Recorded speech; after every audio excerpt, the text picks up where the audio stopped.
What's good, everybody? It's your boy, Mr. Dan Banks, aka DJ Fine CEO, JTU. We are Jersey Magazine and Jersey Downs, and I'm here with homie Turkish Royale. What's up, guys? You know what it is, man. Thank you guys for having me tonight. Coming through. Hell yeah. The man from Turkey in the building. So we got a lot to learn about Turkish Royale. We got a lot to say. 2020, we are here. Let's get to know Turkish Royale. So, my brother. What's up, man? Let's dive right into it, man. Like I said, man, thank you guys for having me again. I'm honored to be here with We Are Jersey Magazine. You know what I'm saying? I heard a lot of amazing things about you guys. We appreciate you. We heard a lot of amazing things about you. Awesome. Now we're going to tell the fans about you. Let's get it, man. You know what it is? My name is Turkish Royale, like you just introduced me. People call me Turk usually for short. I'm the owner of Madminds, the event company. I'm an artist, rapper, event coordinator, businessman. That's really it. Trying to just give back to the hip-hop culture what it's given to me, you know what I'm saying? That's really it, man. And you know, and he's Turkish. He's really Turkish. He's Turkish. That's right, man. Like he's been to Turkey. Like this is legit. 100%. You know what I'm saying? So let's talk about a few things. So you're a big family man. Like you like as we were talking in dialogue, he gives a lot of honor and praise to his brother. Like that's right. That's right. About this influence and going into the hip hop world, and once he was like validating, it was like it's on. Absolutely. You know what I'm saying? So what's family value to you as far as when it comes to this whole music and hip hop scene? Man, my family is actually just like the number one thing for me, to be honest. So I don't think I would be able to do anything without my family. I got a small family. We came out here just my mom, dad, brother, and sister. But since then, you know, things changed a little bit. Right now, it's just me, my mom, my brother living at the crib, and they really support me, bro. They really give me the time and energy that I need to be able to create the way that I do. So I'm forever thankful, and I feel as though my journey is in part, you know, a major part of it is to give back to them what they've allowed me to have. So that's really my main focus is to give back to my family. That's good, man. Hell yeah. Family values, man. That's awesome. That's right. Family is number one. Don't forget it. You know what I'm saying? Champs all day today. Definitely. Let's dive into the hip hop scene. So you say hip hop has done a lot for you, right? Like it's been an outlet for you to speak about your feelings. Like you said, when nobody was there for you, hip hop was. So how do you feel like now that hip hop has done so much for you? How do you feel like now that's worked into your lyricism? Like how does that outlet for you, like being able to speak on those feelings, like how do you express that even more so now? You know, like you mentioned in the beginning, I was just venting to my own music. Wasn't putting it out. I was just writing because of whatever situations I had going on.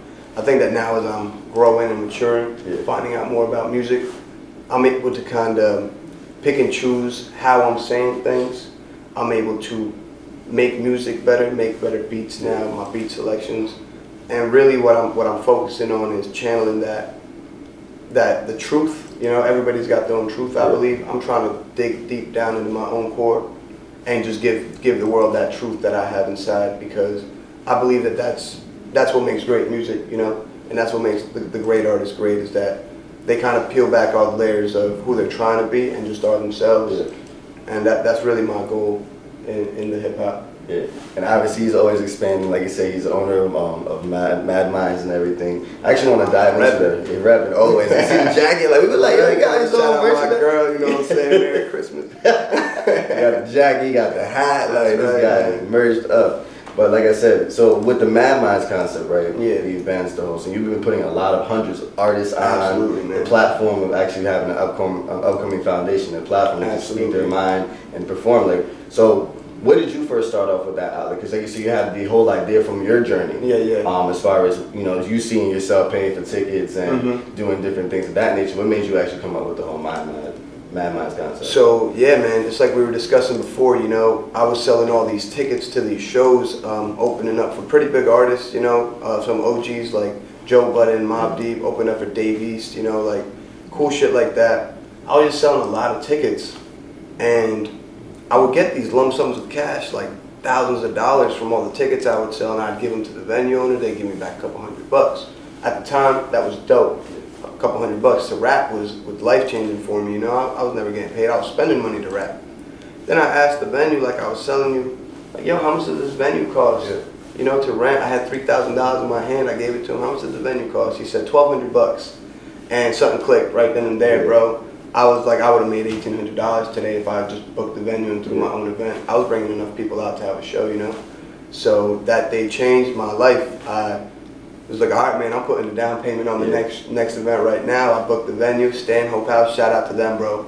Stanhope House really really was instrumental in the Madminds' growth, because they were doing all those events with the Mobb Deeps and the Joe Buttons and the Ghostface Killers, and they were really reaching out to me because I was bringing so many people. So they're just easy to work with. But booked the venue, got all my boys, made them all sell some tickets, and we had the first Madminds event, you know. And since then, I just kept building on that. And it's different, you know. They don't have to pay up front to perform. Like, it's not a pay to play. They get paid on the tickets they sell, even if they only sell 5 or 6 tickets, even if it's just like some chump change, you know. Like, it feels good as an artist. I remember getting paid $100 to perform, and that's like the best feeling ever as an artist. Like, you're getting validated for your work, you know. And since then, we throw an open mic every month. Shout out to Psy Music. He came to me and said, let's do these open mics as Madminds. And we've been even, you know, diversifying as Madminds. Not only are we doing the artist showcases and the open mics, we're doing parties. We throw team parties. That's something big that my boy Tidbit, he's a DJ. He came to me with the idea of throwing these team parties. He makes EDM music. So that kind of gave DJs an outlet to perform, and gave these kids an outlet to dance. Like, I remember when I was young going to the teen clubs with my boy Jimmy. Jimmy would drag my ass there, bro. I hated the teen clubs, but there was hundreds of kids there, man, and they loved it. So now we're providing that for the younger generation, like, you know, making them aware of who Madminds is. Some of them rap. They start coming to the hip hop shows. So really, it's just working out right now. And since then, we've done a lot of dope shit, man. Definitely. Yeah. So finding your edge, and also, like you said, being an artist and also an entrepreneur, like being a businessman. So you've just been able to network and expand. That's right. From just, like you said, from just the core of all the things you've done in your past and everything like that, to now expanding for other artists. That's good. That's gotta be a good feeling. It feels good, yeah, you know, definitely. And just the amount of good relationships that people, I'm thankful for them, and they reciprocate that gratitude. That's just a good feeling. It feels like I'm doing something right, and definitely feels like I'm giving. So I'm always trying to give, man. You know, at the end of the day, we're trying to change the world, you know. Hopefully we'll be at a position of power where we can implement that change, and that's really the goal, you know. That really is. And moving into 2020, as we were speaking earlier, you were saying that now you're going to go back and push yourself into creating even more music, so you can just hit them back to back to back. And what is the Turkish Royale? Like, what is the kind of the lane that you're looking at to expand on this year with your music? I'm trying to just, like I said, be myself, right? So I think that a big thing that my fans and followers take away from my music is like the honesty. Because I'm very transparent. I just speak it how it is. I don't really sugarcoat or try to be something I'm not. I'm not really into like just making music because it's going to be a hit.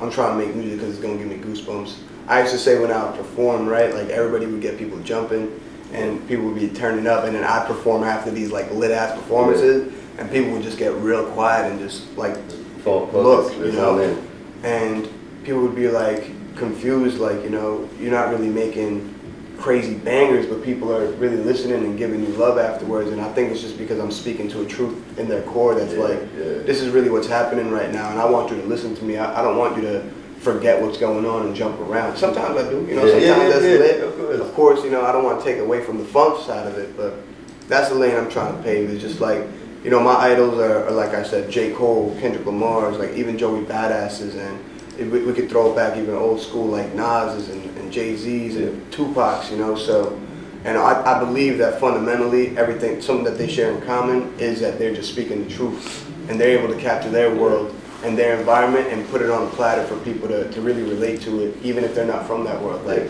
for me to be able to relate to Kendrick Lamar, you know, he's from Compton. His life, I'm sure, was crazy compared to whatever I've been through with my family, you know. But I can relate in a way just because he's speaking to the truth of it, of growing up in that. And that's really what I'm trying to captivate. So, yeah, like you were just saying, like you hit the nail on the head. Like you said, with your upbringing in Turkey and the low income and the struggle into coming out over here and now making an imprint. But now you have your own business. Now you have a platform to speak. Like that's gotta feel great, man. That's awesome. I gotta say, bro, we still low income. You know what I'm saying? So I'm doing all this. I'm really like on the shoulders of my mom and my brother, like I said, like. And as much as I'm paying and trying to help with the bills and whatnot, like, it's still slow right now compared to where we should be, you know? Because like I said, it's just 3 of us. So with that being said, bro, that's the fire under my eyes, is to keep going. It's like, like as long as we not where we need to be, I can't really stop. A lot of times you want to stop. You want to, you know, shit gets difficult. You're not seeing the results you want to see. Even though you're making progress, people are blind to the progress. You know, I read a quote, it takes 20 years to build a good reputation and one day to destroy it, you know? I believe people feel the same way about their own success. You could grind for 20 years and you've come so far from where you've been, but one thing might make you feel as though you're not worth it, you want to stop, shit, you want to quit. And the Q&A you brought up, I did a YouTube channel, go check that out, Turkish Royale on YouTube. In the Q&A, bro, I did this Q&A on Instagram, people asked me questions and I responded via a YouTube video. A lot of the questions were, and it blew my mind, it was like, how do you stay motivated? How do you not give up? Like, and these are other artists or businessmen that are really struggling to keep moving and pushing themselves forward. And we've all been there, you know, but I believe it's just so important to see the progress and see that end line, the finish line, and just, bro, no turning back. Once you burn the bridge behind you, you can't turn back. So for me, that bridge has been burned, you know, like if I turn back, it's just like, I'm gonna fall off, it's done. So with that knowledge, you just gotta keep moving, and great things happen when you keep moving. Definitely. That's dope. Turkish Royale's in the building. He just dropped a whole bunch of gems here. Good looks, brother. man. Tell them how they can book you, follow you, everything. Man, on IG, Turkish Royale, you can Google, whatever, YouTube, Turkish Royale. Hit me up, man, just DM me. I'm very active on the Instagram, on the YouTube, on the Twitter. So find me, we'll work. I'm always down to book new artists, always down to make more music. I'm always down to perform, man. I love performing. And that's about it, you know what I'm saying? You already know. You heard it here first. You heard Jersey Magazine, Turkish Royale. Yeah, bro. Thank you for having me. Signing off. Peace. Jersey turned up entertainment. Entertainment.